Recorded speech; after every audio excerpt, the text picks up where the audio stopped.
Bon, alors bonjour à tous. Du coup, comme l'a dit Simon, j'étais aux Beaux-Arts à Toulouse avant d'intégrer la NRT l'année dernière. Et aux Beaux-Arts de Toulouse, j'ai écrit un mémoire qui parle de la gravure, donc qui s'appelle En gravant, tu contribues à l'histoire. Et je l'ai ramené. D'ailleurs, Simon, si tu veux, tu peux le faire passer. Voilà, ça vous pouvez le feuilleter. Donc dans ce mémoire, il est question de gravure, mais aussi de la relation de l'écriture à la typographie gravée. Et dans cet écrit, j'ai voulu aborder plusieurs notions de la gravure, en commençant par la force de son médium, qui renvoie au contexte de l'éternité. Et c'est à travers cette recherche que j'ai voulu, pour la première fois, suivre les traces qui ont été laissées par ces écrits gravés. Essayer d'écouter leur histoire, les suivre et les comprendre, ce qu'ils veulent dire ou non. Qu'est-ce que je raconte après? Du coup, la méthodologie que j'avais abordée dans ce mémoire m'avait permis d'explorer la gravure sous une multitude de formes, tout en me permettant des sauts dans le temps et l'espace. Et j'aimerais pouvoir en faire de même aujourd'hui, avec faire un voyage dans le monde des graffitis. Et pour cela, je voudrais citer Jean Malon, qui a déjà été cité aujourd'hui, mais on s'en lasse pas. Qui dit donc le champ est immense, il est si vaste que personne au monde ne pourrait prétendre l'explorer totalement. On ne peut qu'y vagabonder, et de ces vagabondages, on reviendra toujours en ramenant quelque chose avec soi. Donc aujourd'hui, il s'agira de vagabonder en parlant d'inscriptions gravées et surtout, pardon, je me suis perdue dans mes notes, pardon. Oui. Bref, je voulais parler de l'histoire de l'écriture et des graffitis. Voilà, bref. J'ai fait d'autres citations. Voilà, Tim Ingold, encore, on l'a eu aujourd'hui aussi, qui donc cite dans une brève histoire des lignes que dans l'inscription gravée, les gestes de l'artisan sont effacés et non conservés. Non que la pierre à graver soit un travail facile, mais dans les inscriptions gravées, il ne reste aucune trace du mouvement manuel et de l'énergie qui les ont tracées. Ainsi, c'est la technique de la gravure qui a brisé le lien entre le geste et sa trace, immobilisé la lettre ou le caractère. J'aime beaucoup cette citation parce qu'elle questionne énormément la place et la condition du graffiti gravé. Parce que je n'ai rien vu, j'ai rien vu d'aussi vivant et fictif qu'un graffiti gravé dans le métro ou sur un tronc d'arbre dans la ville de Paris. Donc, selon moi, le graffiti gravé, c'est un peu l'antagoniste de cette théorie et de cette citation de Ingold. Mais bon, je pense que pour cette présentation, il est important de rappeler la définition du graffiti. Enfin, en tout cas, voilà, selon moi. Et donc, comme l'a dit ce matin Simon, c'est de l'italien un graffito, qui est son singulier. Et c'est une inscription ou un dessin exécuté de manière généralement illicite dans l'espace public. Il peut être considéré comme une expression spontanée, une forme d'art ou une dégradation, et il est jugé d'ailleurs illégal dans plusieurs pays.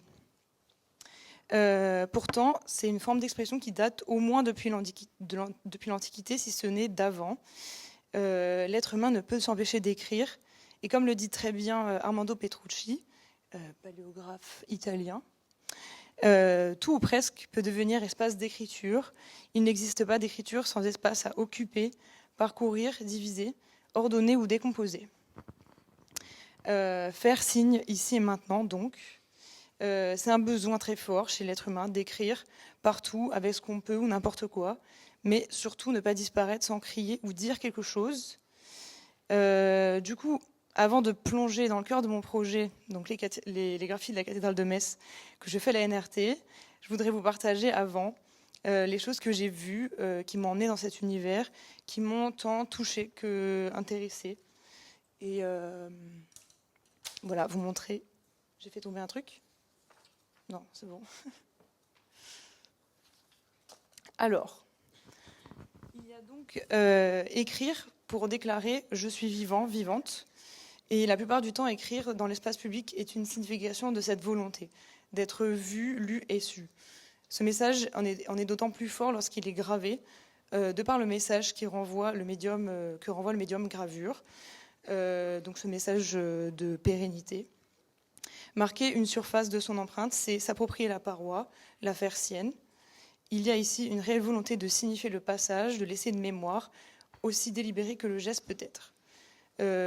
Sylvia Ferrara, dans son livre Avant l'écriture, déclare que ce n'est pas par ennui que pendant des milliers d'années, les humains ont posé leurs paumes sur les grottes au hasard de par le monde, alors qu'il faisait froid et que les fauves sévissaient.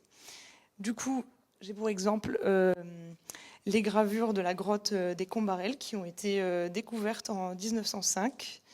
Et c'est une grotte entièrement gravée, datée d'environ 13 000 ans avant le présent. Il y avait aussi des peintures dans cette grotte, mais elles ont disparu à cause de l'usure.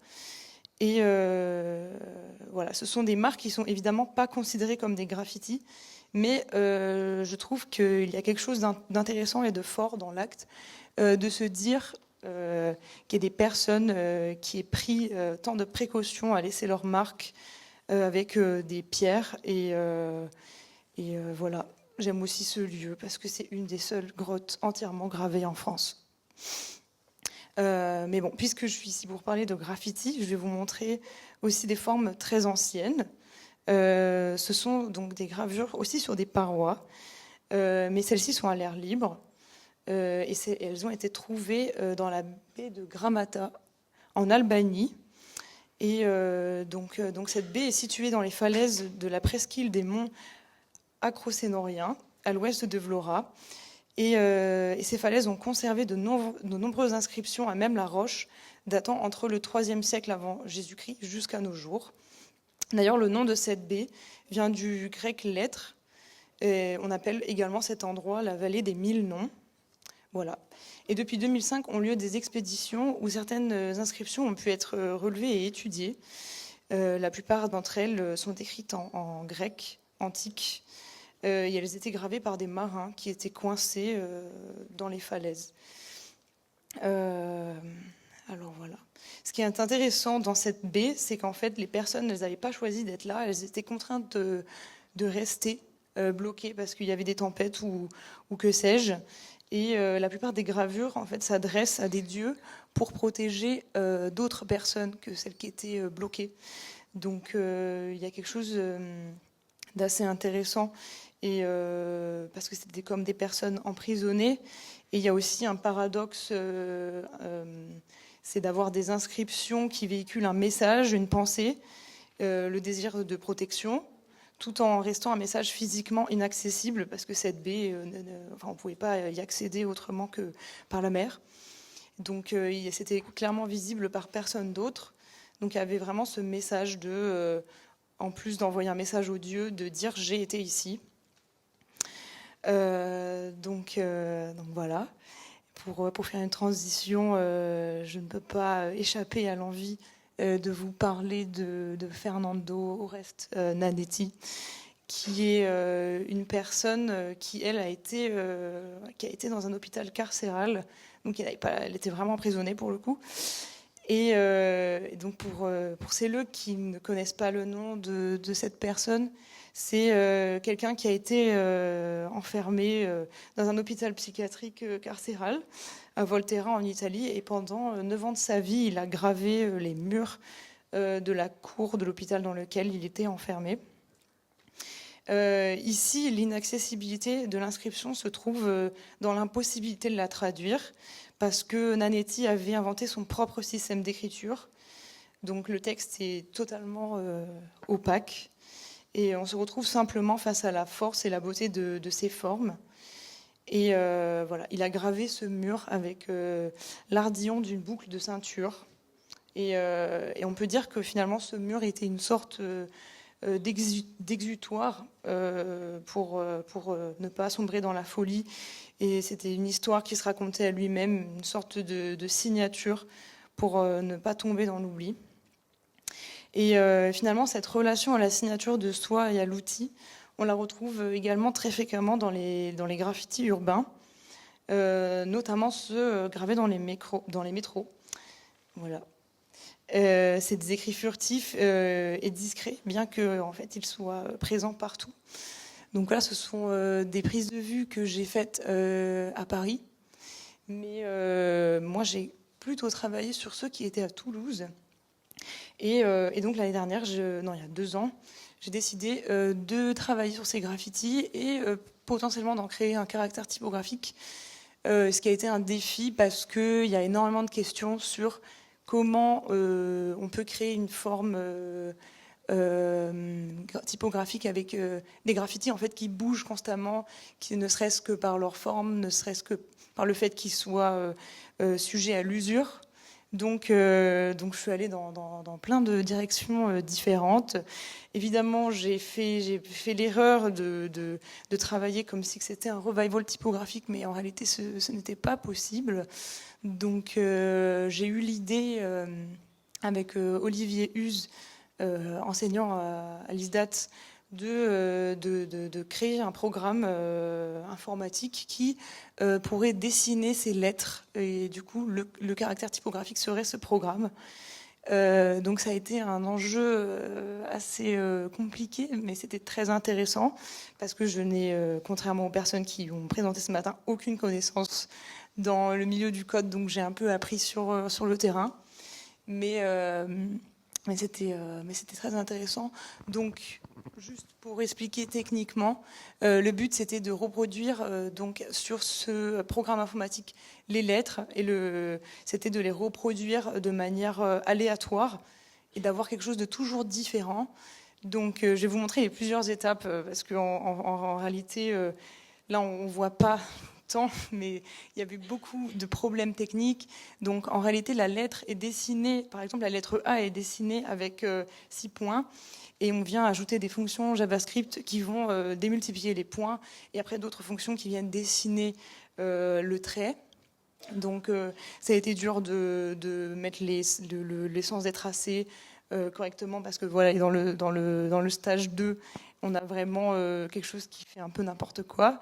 Voilà, le stage 3, c'est un peu plus stabilisé, mais il n'y a pas de variation dans les horizontales.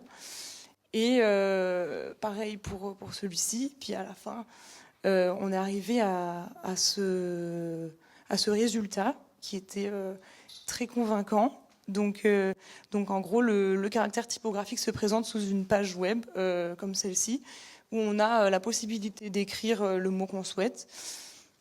Et avec une sorte de grille, on peut venir modifier des valeurs qui viendront créer la forme. Et cette forme sera toujours unique et aléatoire. Et voilà. Et ce qui était intéressant pour moi, c'était de pouvoir télécharger ces formes sous format SVG. Parce que, bon là j'ai pas d'image, mais on pourra discuter de ça après si ça vous intéresse. J'ai fait un appel à contribution avec ce programme où des gens ont pu l'utiliser et comme ils le souhaitaient. C'était très intéressant de voir à quel point les personnes pouvaient détruire un programme. Mais avec du coup la possibilité d'avoir des formats SVG, j'ai pu on va dire les exporter et les soumettre à une machine, comme on a vu ce matin, une CNC, mais là c'était une CNC laser. Donc d'où vient le nom laser métro, parce que du coup toutes ces formes ont été regravées par un plotter. Et c'était aussi très très chouette de voir que la machine faisait exactement le même geste que les gens qui gravaient dans le métro. Voilà. Ensuite, donc après tous les vagabondages que nous venons de faire, j'ai postulé à la MRT l'année dernière, donc avec cette volonté de continuer à travailler sur un corpus de graffiti gravé. Et le plus dur, c'était de trouver lequel. Voilà. La réponse, elle m'est vite tombée du ciel lorsque j'ai visité la cathédrale de Metz pour la première fois en novembre 2023, pardon. Voilà, donc ce lieu comporte une quantité astronomique de graffitis gravés lorsqu'on y prête attention. Et la particularité, c'est que ces inscriptions n'ont jamais été étudiées ni recensées, et surtout, elles sont vouées à une disparition prochaine, parce que la DRAC Lorraine veut mettre en place une subvention pour les restaurer, et donc ça comprend l'effacement des graffitis sur les murs. On peut voir qu'aujourd'hui, le sujet des graffitis est de plus en plus étudié, Du coup, avec les exemples que je vous ai montrés avant, en fait, l'œuvre de Nanetti, aujourd'hui, elle est conservée au musée d'art brut à Lausanne. Et il me semble qu'il y a aussi une personne qui a fait un dessin typographique. Alors, j'ai oublié son nom, je suis désolée.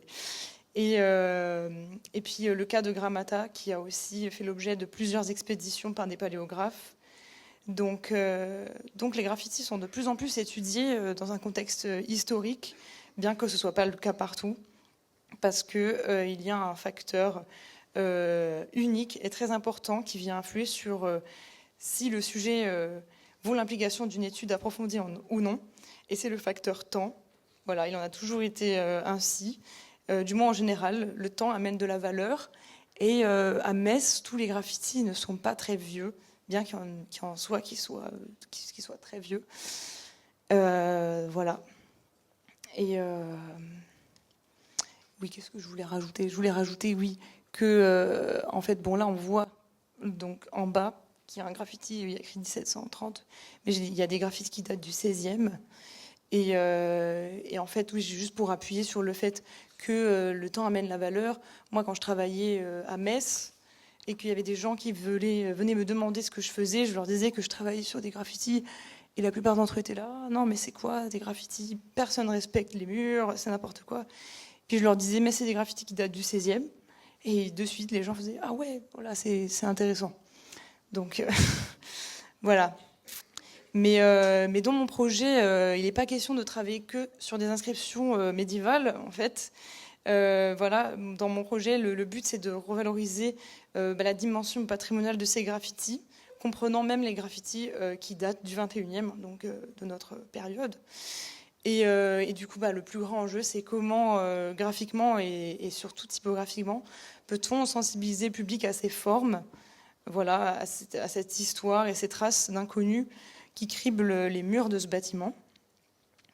Donc, évidemment, ma pratique, oui, c'était des petits dessins, elle m'a poussée instinctivement vers la forme des lettres, parce qu'il y avait une envie chez moi de créer à nouveau une sorte de lettre-outil, comme je l'avais fait précédemment avec la laser métro.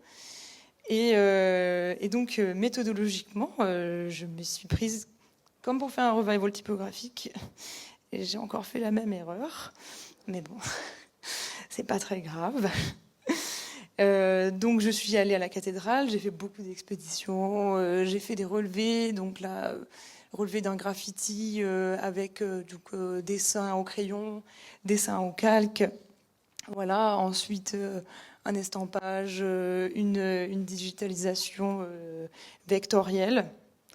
Et donc tout ça, c'est des choses qui sont, on va dire, de l'ordre des archives, parce que mon projet a pris un autre tournant, mais je pense que c'est des étapes de travail qui sont intéressantes à partager, parce qu'elle montre à quel point il y a des difficultés et des questionnements qui nous traversent, et surtout quand on veut digitaliser ce genre de forme qu'est le graffiti en réalité.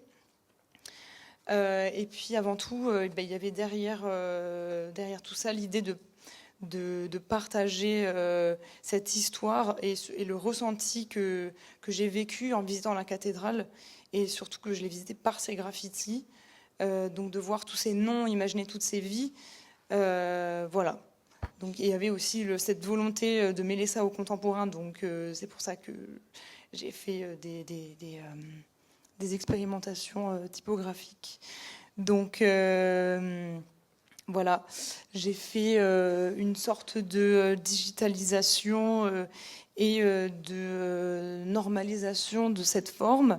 Donc ça, c'est des étapes de recherche qui n'existent, qui ne sont plus comprises dans mon projet, hein, mais voilà. Et donc il y avait donc dans cette normalisation une idée de partir de l'origine de la forme et de supprimer des points et d'aller vers quelque chose de plus normalisé, donc de plus contemporain. Du coup, il y avait cette idée on raconte une histoire contemporaine, mais on garde les racines. Voilà ce que ça donne quand c'est sur le logiciel de typographique Glyph. Et donc cette expérimentation, évidemment, elle m'a amené à faire des tests de variabilité Voilà. Mais voilà, cette expérimentation, finalement, elle a été extrêmement intéressante sur les questions formelles en termes de possibilités et d'impossibilités, parce que quand on fait une variable, il faut qu'il y ait le même nombre de points dans les deux formes. Donc, je vous mets au défi de savoir combien est-ce qu'il y a de points dans ce A. Il y en a beaucoup trop.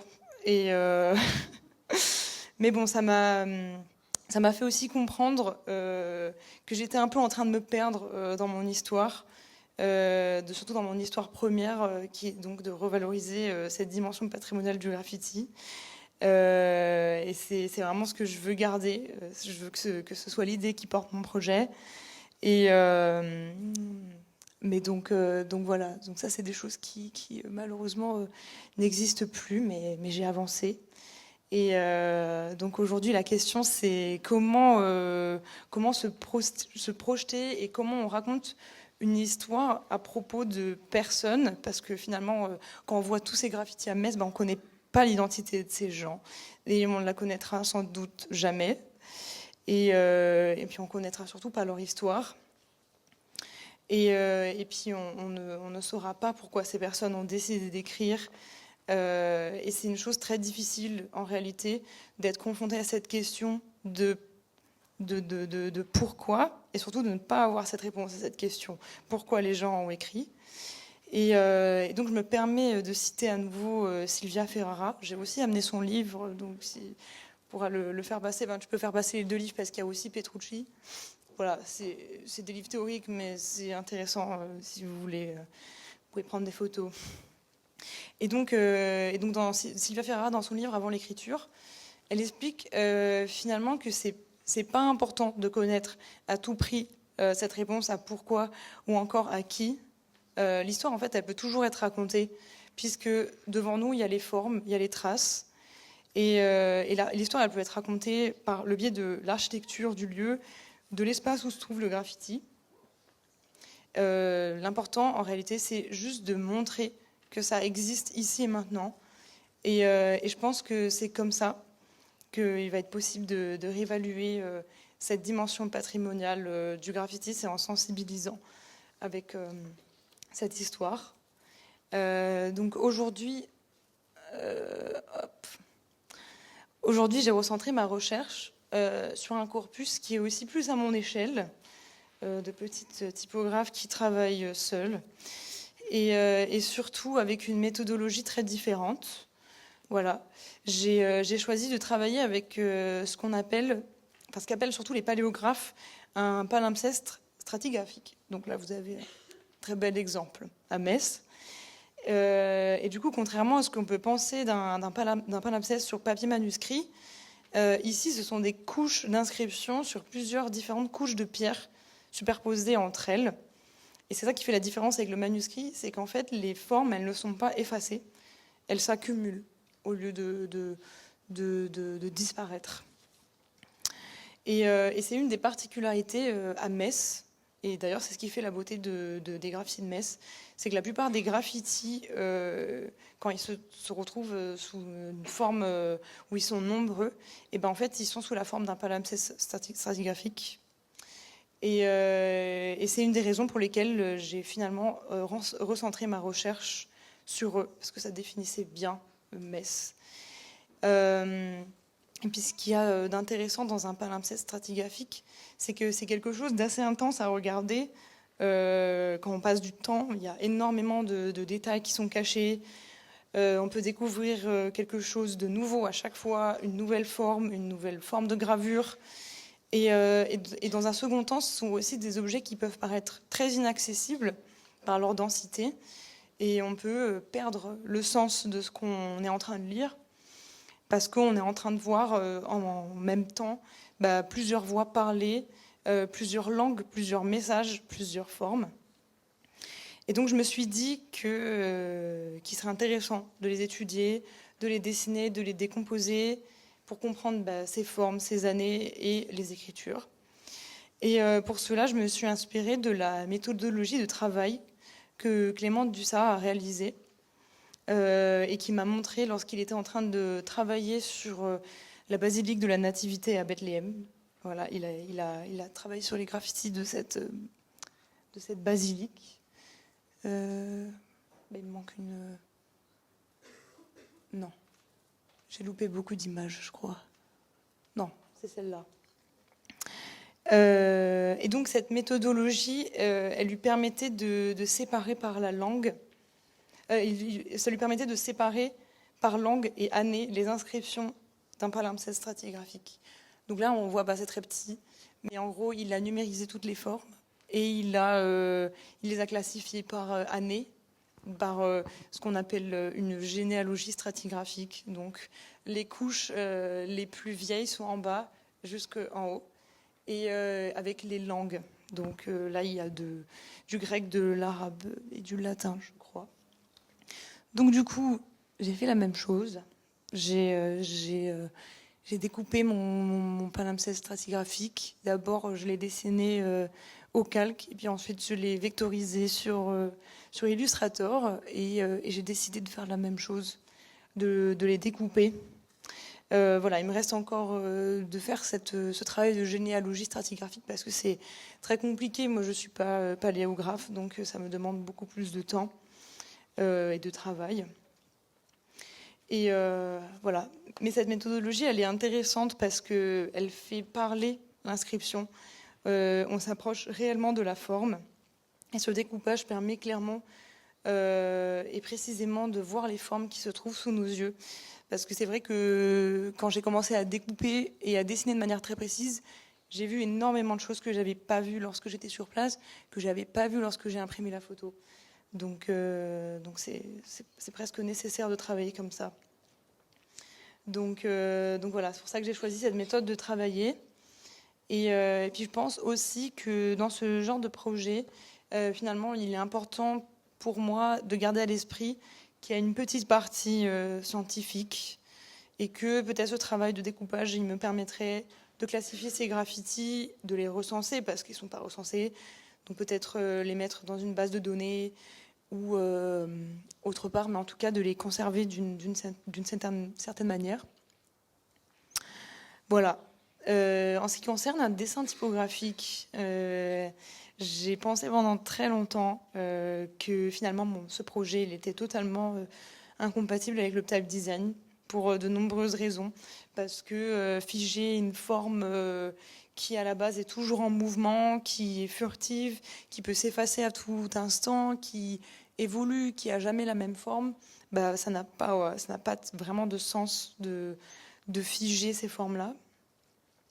Et puis, oui, c'était carrément un non-sens de faire ça, ou encore même d'enfermer ces milliers de voix, parce que à Metz, c'est vraiment le cas, c'est des milliers de voix de gens qui parlent, et ça n'avait aucun sens d'enfermer ces 1000 voix, on va dire, dans un seul glyphe sur un typographique. Donc voilà.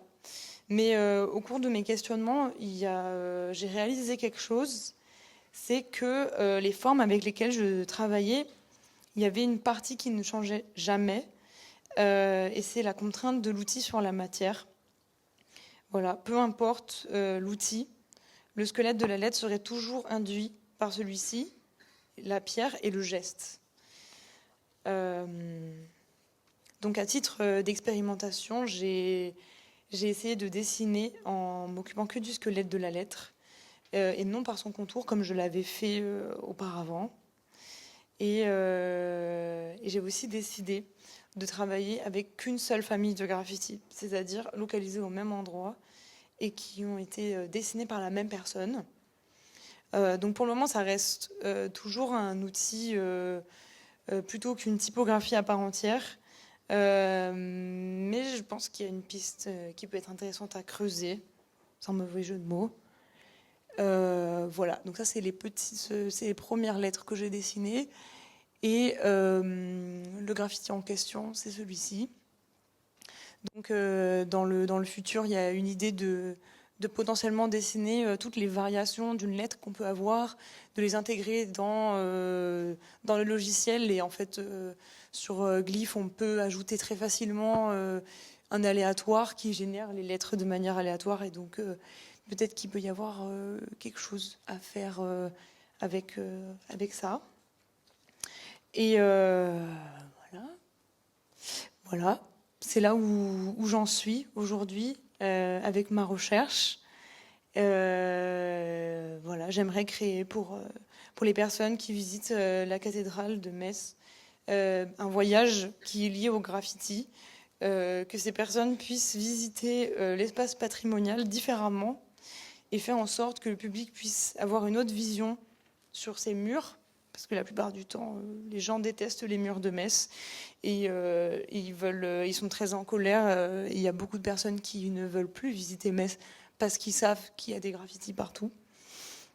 Et voilà, donc j'aimerais pouvoir faire en sorte que les gens changent d'avis sur ces graffitis, parce que moi je trouve qu'ils sont très beaux.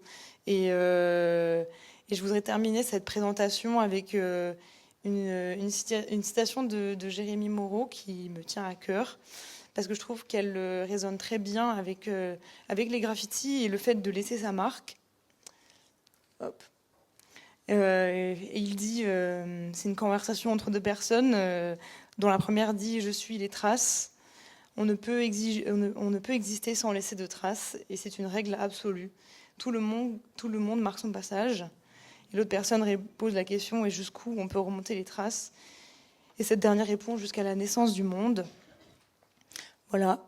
En tout cas, j'espère que ce vagabondage avec mes graffitis, mes découvertes, et puis sur la cathédrale de Metz vous aura plu, que peut-être vous allez venir dans le Grand Est pour visiter Metz. Je m'en ferai un plaisir. Et puis, merci pour votre écoute. Si vous avez des questions, n'hésitez pas.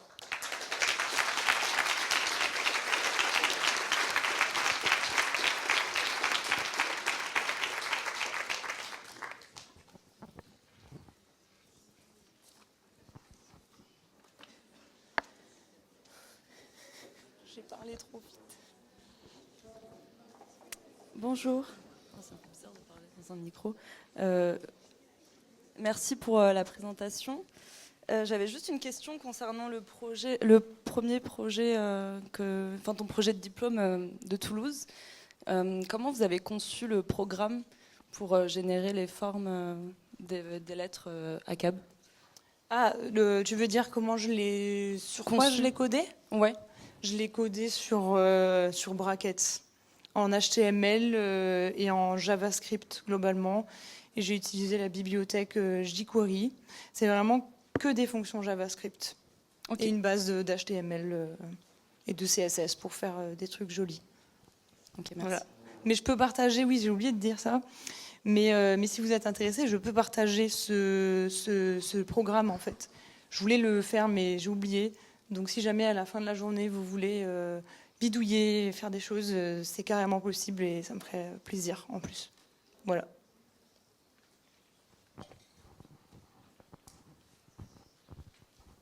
Bonjour, je voulais savoir, quand tu as étudié les différentes époques des graffitis que tu as trouvées, est-ce qu'il y avait des tendances ou des distinctions qui se dégageaient en fonction des époques, où il y avait vraiment cette idée de... Enfin, ça peut être sur la technique, l'outil ou l'emplacement où on va poser le graffiti. C'est une très bonne question, merci, mais c'est tout à fait ça. En réalité, c'est d'ailleurs une méthodologie que les paléographes utilisent beaucoup pour distinguer les dates. Il y a vraiment on va dire des styles de graffiti, et notamment les graffitis médiévaux qui sont gravés 15e, 16e. Ils ont des formes de A. Par exemple, bon là, j'ai pas d'image. Non, j'ai pas d'image, mais c'est des formes de A avec un triangle qui s'appelle un chevron, et avec le haut du A avec une barre. Et en fait, ça, on reconnaît très facilement du coup à quelle date ça appartient. Et autre particularité, les graffitis qui sont plus vieux sont gravés beaucoup plus profondément, alors que les graffitis aujourd'hui qui sont datés 19e, en fait, ils sont gravés sur une couche de pierre qui est en fait due à la salissure. Donc ça montre aussi à quelle année on a le graffiti en fait. Voilà.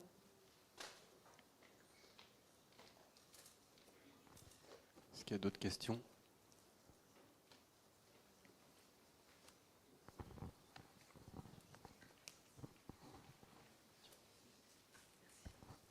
Bonjour, merci pour cette présentation. Vers la fin de votre présentation, vous évoquiez la matière des murs et aussi les outils. Est-ce que vous avez exploré justement les possibles outils utilisés pour les gravures anciennes et aussi contemporaines? Alors, c'est une piste que j'envisage. Pour ce qui est de la matière, c'est assez simple parce qu'à Metz, c'est juste la pierre de Jaumont, donc c'est toujours le même support. Après, pour les outils médiévaux, ça, je n'ai pas de réponse particulière parce que même pour les gens qui sont spécialisés, ils peuvent pas trouver de réelles réponses parce que souvent, c'était des morceaux de ferraille ou des pierres que les gens récupéraient. Et puis pour la période contemporaine, c'est un peu plus en simple, on va dire, mais on peut facilement graver les murs de Metz avec ses clés de maison ou avec même ses ongles. Mais ça encore, c'est très difficile quand on est face à une forme de dire « Ok, ce graffiti a été fait avec ce genre de métal ». Donc c'est une chose que j'aimerais commencer à travailler, mais encore une fois, j'ai déjà discuté avec des professionnels et c'est assez compliqué de trouver précisément l'outil. Merci.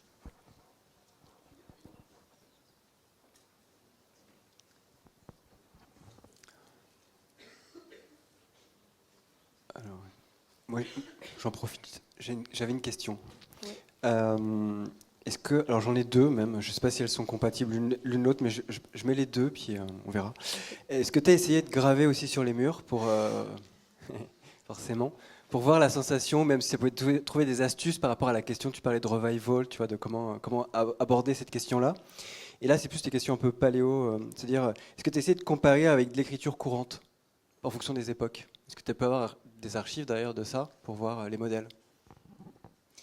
Alors, pour répondre à la première question, c'est marrant qu'elle n'a pas été posée plus tôt parce qu'en général, c'est la première qu'on me pose. Donc, sur les murs de Metz, j'ai jamais gravé. Voilà, même si ça donne envie. Mais après, pour ce qui est de tester la résistance de l'outil à la pierre, je l'ai déjà fait, avec d'ailleurs plusieurs outils, et même avec des outils, on va dire, officiels, comme des ciseaux à pierre, etc. Donc ça, et c'est très intéressant d'être confronté à ça. Et surtout, j'ai déjà aussi eu la chance de graver sur la même pierre que celle qui est à Metz. Donc ça m'a permis de comprendre énormément de choses sur comment la pierre est résistante ou pas. Et il s'avère que la pierre de Jaumont est extrêmement facile à graver. C'est comme de la mousse. Et après, l'autre question, c'était par rapport aux occurrences. Enfin, si... je pouvais comparer à des écritures contemporaines. Parce qu'en fait, à un moment donné, tu parles de la question stratifiée, stratigraphique, oui. En fait, oui. Et du coup, de voir est-ce que tu vas pas avoir accès à des modèles plus anciens d'écriture courante, qui ne sont pas des modèles calligraphiques justement, mais plutôt communs, et de voir aussi si ça peut pas t'aider aussi pour retrouver. Carrément, c'est exactement ce qui se passe quand les paléographes travaillent, quand ils font cette méthodologie de généalogie stratigraphique. Ils font référence à des écritures, on va dire, manuscrites qu'il y avait à cette période-là. Et du coup, c'est comme ça qu'ils peuvent dire, OK, parce que ce genre cette forme-là, ça vient de telle année. Et du coup, voilà, en tout cas, j'ai beaucoup travaillé avec Clément Dussard, qui m'a énormément aidée. Et lui, c'est de cette manière-là qu'il travaille. Et du coup, je fais la même chose et ça fonctionne bien. Okay. Alors, je vois qu'il y a une question dans le chat. Par contre, mes yeux commencent à être un peu vieux. C'est écrit en tout petit. Alors, j'ai essayé de la lire. Vous avez montré votre premier projet, le dessin des lettres, en disant que ces recherches j'arrive pas à lire, de variation n'existent plus aujourd'hui. Vous travaillez sur l'histoire et les traces. N'y a-t-il pas un paradoxe à ne pas conserver vos propres traces? Attendez. Alors, je la refais, parce que même moi, je ne l'ai pas compris. Vous avez montré votre premier projet, le dessin de lettres. Oui. Ah, il y en a une deuxième qui vient d'arriver, attention. En disant que ces recherches de variation n'existent plus aujourd'hui. Vous travaillez sur l'histoire et les traces. N'y a-t-il pas un paradoxe à ne pas conserver vos propres traces? Ok. C'est intéressant. Ce que je peux dire, c'est que j'ai pas gardé les premiers résultats enfin, mes premiers travaux, je les ai pas gardés parce qu'en fait moi-même je m'étais perdue dans un sorte de trou de souris typographique. J'étais tellement concentrée sur juste la forme que j'en ai perdu l'idée de mon projet. Donc c'est pour ça que j'ai décidé de ne pas les garder. En réalité, je les garde dans un sens parce qu'aujourd'hui, je vous les montre. Ça fait partie de mon projet et ça fait partie des erreurs, enfin, c'est pas vraiment des erreurs, mais on va dire d'un parcours. Après, s'il y a un paradoxe, peut-être, c'est marrant. Mais voilà. Je sais pas si ça répond à la question, mais... Ok, bah, il y avait encore une autre question, mais je te montrerai, puis on pourra répondre directement par écrit, quoi. Parce que je vois que l'heure tourne, donc on va enchaîner, en fait. Ah, je suis ok. désolé. Ça marche. Merci. Merci à vous.